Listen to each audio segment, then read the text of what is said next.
Meus irmãos e minhas irmãs, vos saúdo com a paz do Senhor. Sou o professor Gesiel Costa e este é o seu canal EBD em Ação.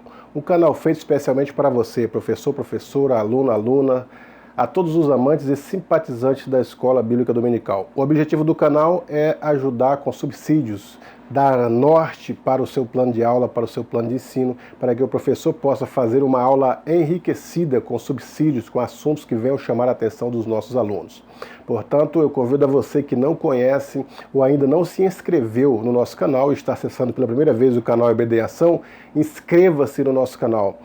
E depois de inscrever-se, dê um joinha, clique no sininho aí, porque cada vez que você clicar no sininho, toda vez que eu postar vídeos novos aqui relativos às lições da Escola Bíblica Dominical, você vai receber uma notificação, como se alguém estivesse te dizendo, corre no canal que tem vídeo novo. Aí você vai acessar em primeira mão esses vídeos novos, vai assistir, vai comentar, vai divulgar, vai compartilhar e vai dar um joinha. Portanto, seja bem-vindo ao canal EBD em Ação.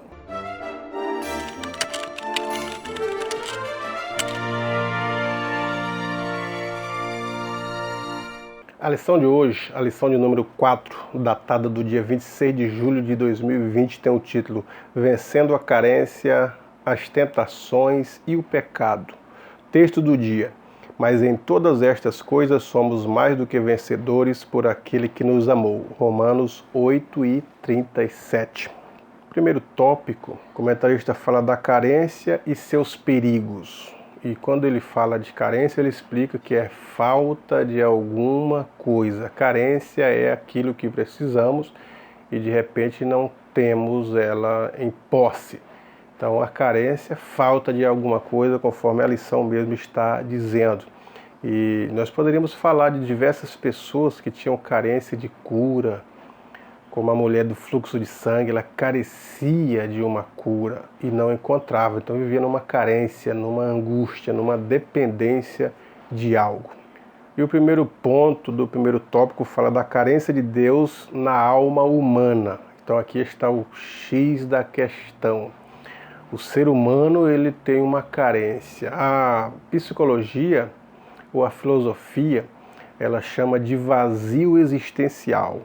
Ela diz que todo ser humano tem um vazio existencial dentro de si, porque o homem sempre está em busca de algo. Ele não se contenta com o que tem. Se ele tem fama, ele quer mais fama. Se ele tem dinheiro, ele busca mais dinheiro. Tudo que ele faz, ele quer mais. Se está em busca de conhecimento, sempre está buscando algo mais. Não se contenta com o que tem. Além disso, quando ele coloca a cabeça no seu travesseiro, ele tem ciência de que falta-lhe algo, falta-lhe alguma coisa. Isto é chamado de carência, conforme o comentarista da lição. Ou o vazio existencial. Sabemos que está faltando algo na sua vida. E o homem só é completo com o seu Deus. Quando Deus fez Adão e Eva, Adão não sentia falta de nada. Tudo estava presente, vivia num jardim, num paraíso, no Éden. E além disso, o texto da Bíblia diz que todos os dias, pela viração do dia, Deus vinha ter com Adão. Qual o objetivo desta estadia de Deus com Adão? Para permitir-lhe que ele tivesse a paz completa, a felicidade completa, não tivesse carência de nada, porque Deus completa o ser humano. O homem ele não foi feito para viver separado do seu Deus. Quando Deus criou o homem, criou a alma e o espírito do homem. E além disso, criou a comunhão. Isto é, a sintonia da parte imaterial do homem está sempre em comunhão e sintonia com o Espírito de Deus ou com seu Deus. Isto é chamado de a vida espiritual, a comunhão. Então, essa disposição que Deus criou no homem de estar sempre em contato com seu Criador, criatura e Criador, é o que completa, é o que satisfaz o ser humano. É o que satisfaz o ser humano. Mas se o ser humano não conhece, a humanidade desconhece o seu Deus, eles estarão buscando em fontes erradas. Estarão buscando no dinheiro, achando que o dinheiro vai completá-lo. Estarão buscando nas religiões, Aliás, a religião no latim significa religar. Religar o quê? Religar o homem com Deus. É uma tentativa de busca novamente da presença de Deus. Mas a religião em si, ela não satisfaz esta carência humana, o dinheiro, a fama, as drogas, o álcool, a prostituição. Nada consegue satisfazer a carência humana a não ser a presença do seu Cristo. Segundo ponto, fala da carência no relacionamento familiar. Aí o comentarista entra um pouquinho sobre a família. Ele até exemplifica que se o pai é presente na família, o filho não vai sentir a falta do pai. Se o pai ou a mãe é um pai presente na vida dos filhos, eles crescem em felicidade e não vão sentir carência do pai.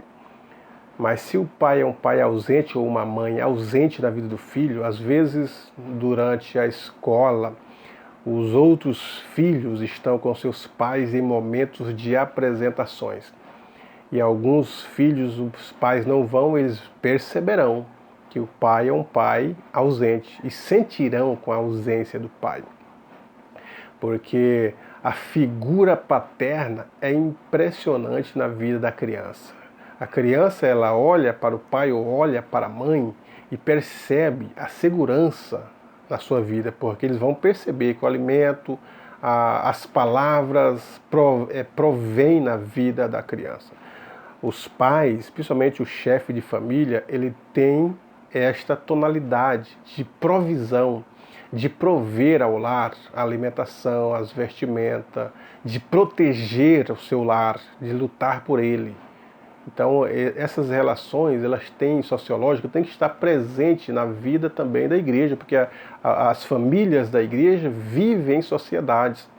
E não poderemos deixar os nossos filhos com carência, porque o menino, ele olha para o pai como a figura paterna. E tudo que ele precisa, ele vê no pai representado aquilo que ele precisa. Até a autoridade que o pai lhe impõe é, de uma certa forma, boa. Os limites que o pai lhe impõe fazem com que a criança aprenda que há limites. Elas vão aprender a ouvir um não, a se contentar com menos. Se elas crescem em um lar onde os limites, tudo que elas desejam, não há limites, tudo que elas desejam está presente, e elas não conseguem ouvir um não, não conseguem ouvir a voz do pai respondendo com a autoridade ou da mãe, elas crescem nesse mundo achando que a vida é normal assim.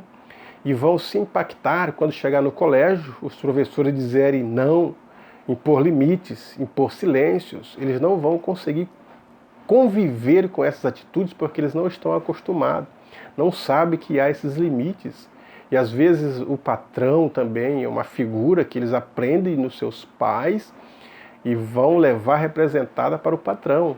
E vão então ter o respeito ao patrão, vão aprender a ouvir não, aprender os limites da empresa em que trabalham. E se eles desrespeitam a educação, os responsáveis por ela, se desrespeitam os seus patrões porque não tem essa figura em casa, eles vão ter dificuldade até com as autoridades constituídas por Deus, como a polícia. E as polícias imporão limites. As polícias frearão as suas atitudes. As autoridades policiais vão dizer não para esse indivíduo. Então, por isso que é interessante a figura paterna, a figura materna.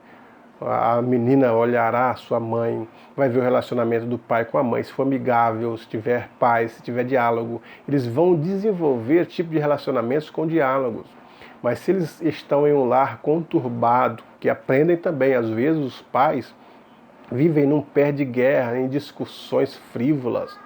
E isso eles vão aprender a conviver, vão levar para os seus futuros lares, porque é uma figura que está ali. Agora, o pai deve olhar para a palavra para aprender a criar os seus filhos. E é no temor da palavra, no respeito, porque a Bíblia faz promessas para os pais que ensinam as crianças, e essas crianças aprenderão as promessas ou receberão as promessas ditas pela Bíblia. É honra teu pai e a tua mãe, que é o primeiro mandamento com promessa. Quais são as promessas? Para que te vá bem e viva muito tempo sobre a terra. Às vezes eles não honram o pai porque não aprenderam, os pais não não ensinaram a honrá-lo, respeitá-lo, não impuseram o limite das crianças, não criaram ele na demonstração do Senhor.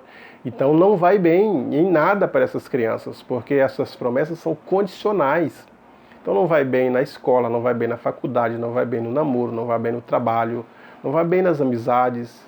E eles não vivem muito tempo, porque a maioria dos filhos, porque a maioria das famílias desestruturadas, sem a figura do pai, somente com a figura da mãe, e essa ainda ausente trabalhando, ou os pais distantes, pai ausente, as crianças vivendo de uma forma desenfreada, sem limite, nas ruas, aprendem o que não presta, vão para o mundo do crime, para o mundo das drogas, e morrem cedo, porque não tem promessas. Não honra pai, não honra mãe, então não vive bem e nem muito tempo sobre a face da terra. Mas olhamos a situação de Davi, que honrava o seu pai Jessé, obedecia os mandamentos dos seus pais.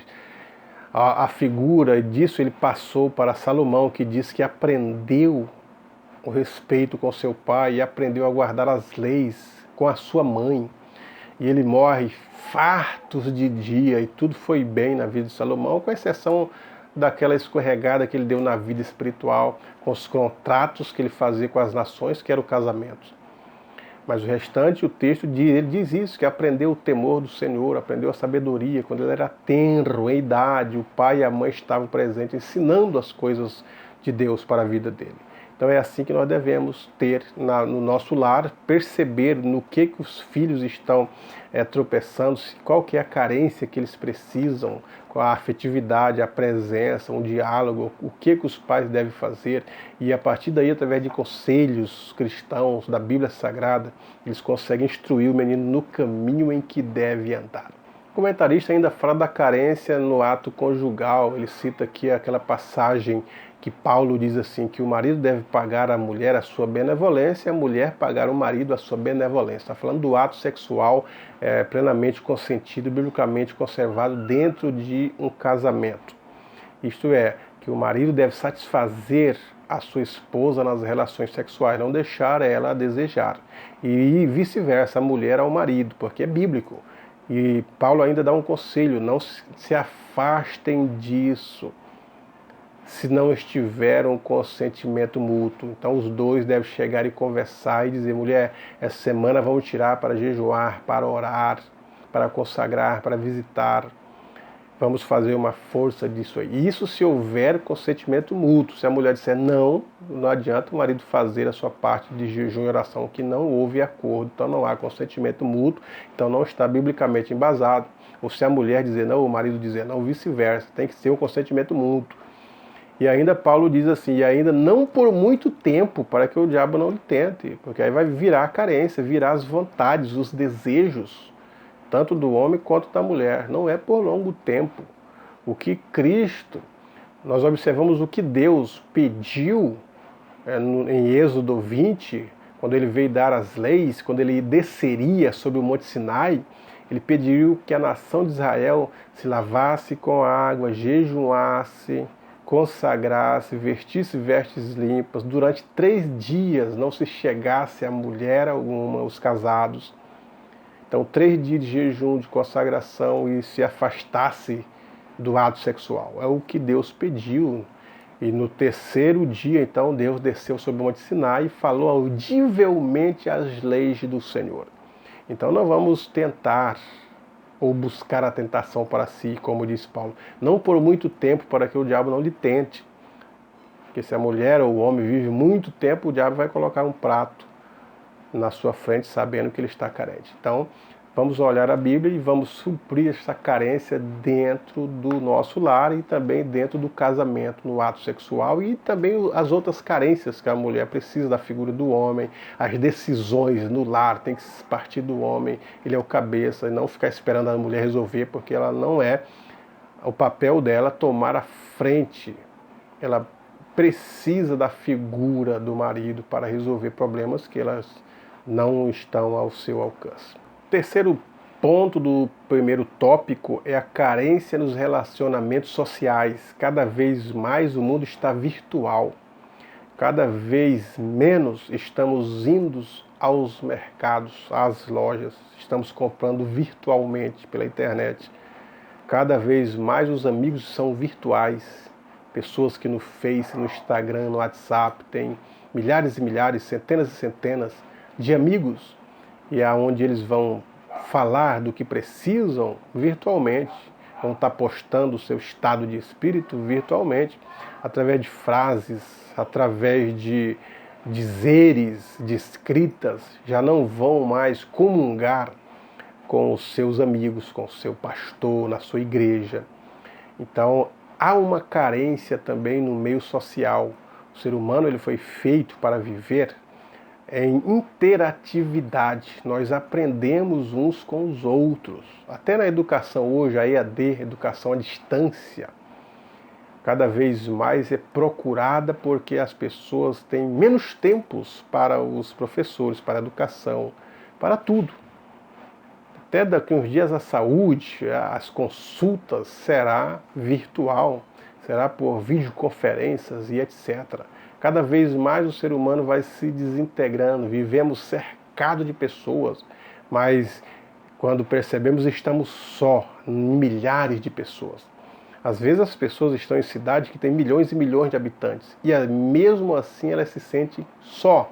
Por quê? Porque as pessoas não têm mais o tempo para ouvi-la, para conversar, para passear, para interagir entre elas. Cada vez mais as pessoas ficam sós, cada vez mais distantes, cada vez mais trancadas. E nesse tempo de pandemia que é recomendável o famoso hashtag fique em casa, hashtag não saia de casa. O único contato social que as pessoas tinham agora lhes é tolhido. E com isso surgem as doenças, surgem a solidão, surge a angústia, surge o desespero. E o que dizer para essas pessoas que estão nesse momento de quarentena, na crise em que estão vivendo e que passa o Brasil e o mundo? Nós temos que dizer para vocês que Cristo está presente. Abrace mais com seu Cristo, valorize mais a sua família, principalmente a família, depois a igreja. É um momento para refletirmos. Tínhamos tanto tempo para ir à igreja e nós queríamos estar na internet? Deixávamos de ir aos cultos de domingo, aos cultos principais, a Santa Ceia, para estar assistindo algo que iria passar na televisão, ou estar na internet, ou fazendo algo virtual. Então é momento de refletirmos sobre a nossa vida que levarmos e tomar decisões que a partir de agora vamos valorizar os momentos presentes, os momentos com amigos, os momentos na igreja, os momentos com a família, sair mais, valorizar mais, desfrutar mais, porque isso serve de lições para a nossa vida. Pensar na nossa vida social. Como será a nossa vida social depois da pandemia? Melhor ou pior? Vamos aprender a lição ou não? Valorizar mais os momentos que parecem insignificantes ou deixar eles escorrerem entre os dedos? São momentos reflexivos. Segundo tópico, vencendo as tentações. E o primeiro ponto, a origem da tentação. A Bíblia diz que Deus ele não tenta ninguém. O tentar de Deus é diferente. É o testar, é o provar e tudo com objetivo. Já a tentação, o diabo ele é chamado de tentador. É fazer com que as pessoas caiam da graça, caiam na vida espiritual. E ele tenta em todas as formas, dependendo da nossa fraqueza. Há pessoas que são tentadas pela fama, outras são tentadas por dinheiros, outras são tentadas na pornografia, outra por mulheres, outra pela infidelidade, pela falsidade, uma série de coisas. Então o diabo ele vai tentar descobrir qual que é a nossa fraqueza e tentar fazer-nos fracassar naquilo que somos menos propensos. E é o momento de nós estarmos olhando para ele, porque a Bíblia descreve muito bem quais são as artimanhas do diabo: matar, roubar e destruir. Mas o texto diz que é para isso mesmo que o Filho de Deus se manifestou, para desfazer estas obras do diabo, para dar vida, e vida com abundância. Não roubar, não destruir, mas construir, trazer confiança, levantar o homem caído.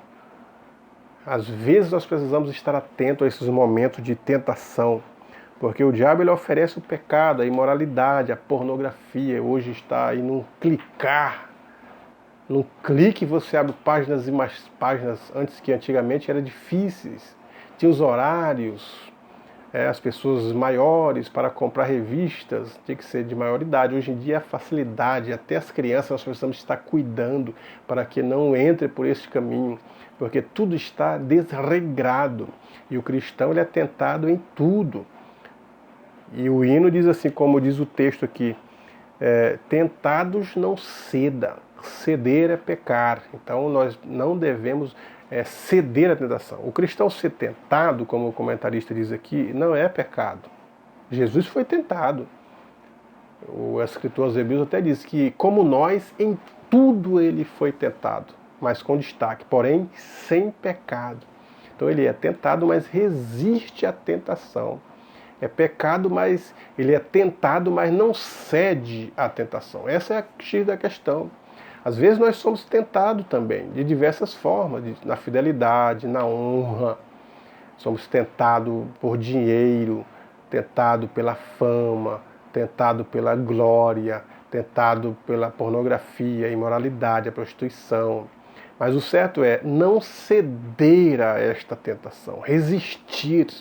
Como a Bíblia diz, resistir ao diabo, ele fugirá de nós. E quanto ao pecado, a Bíblia nos adverte, fugir da aparência do mal.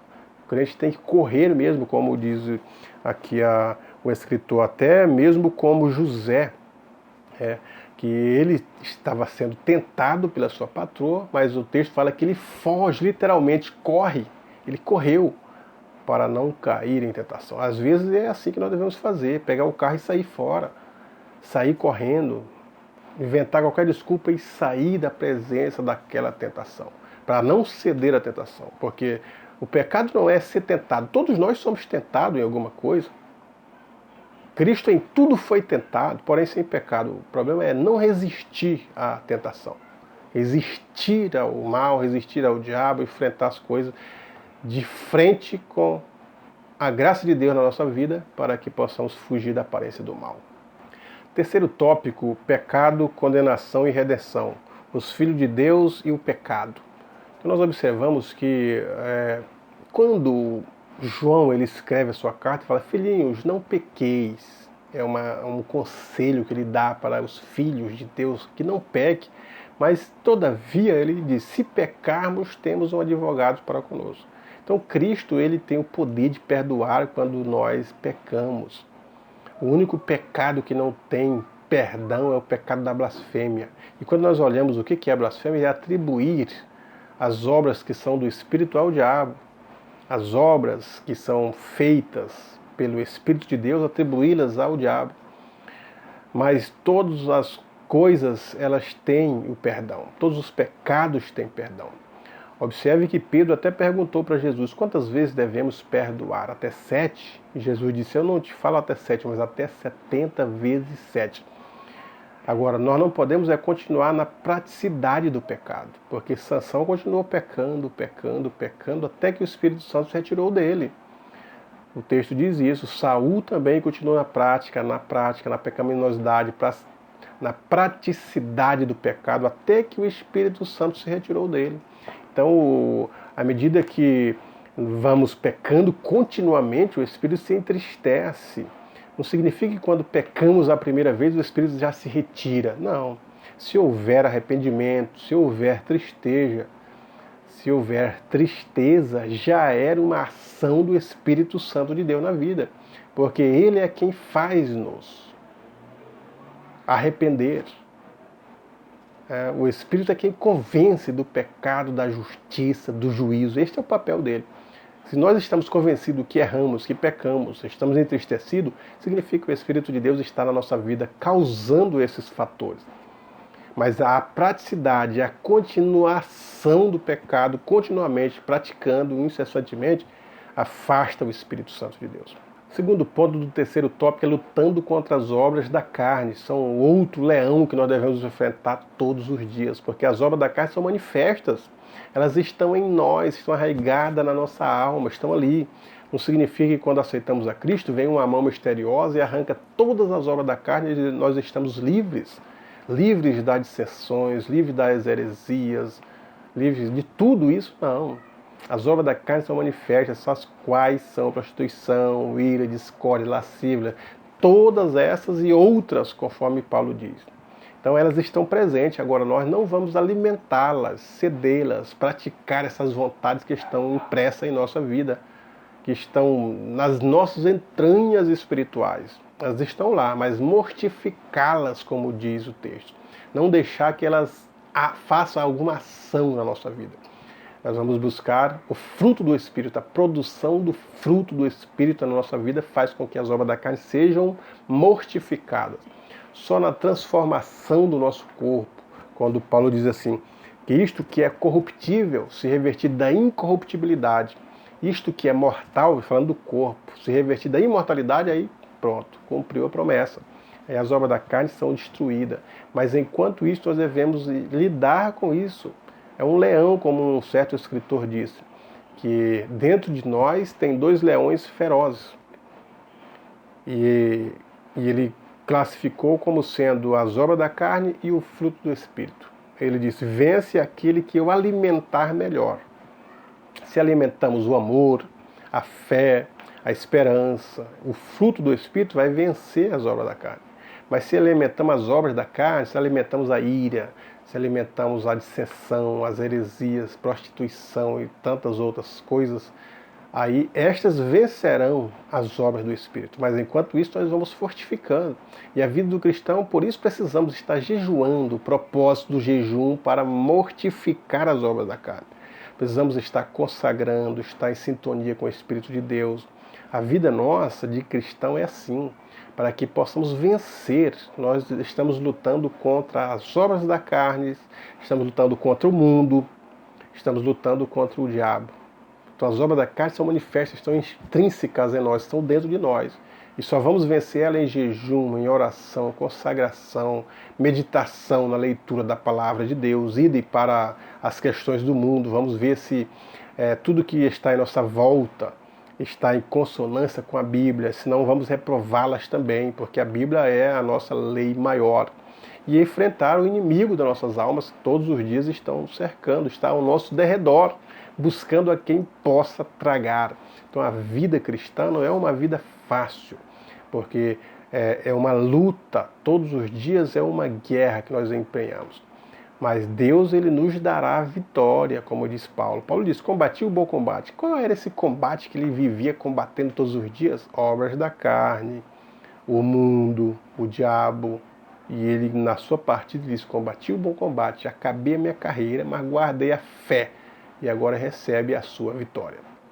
Terceiro ponto do terceiro tópico, confiando na graça e na misericórdia de Deus. A graça de Deus se é manifestado, trazendo salvação a todos os homens. É nessa graça que nós confiamos. Por quê?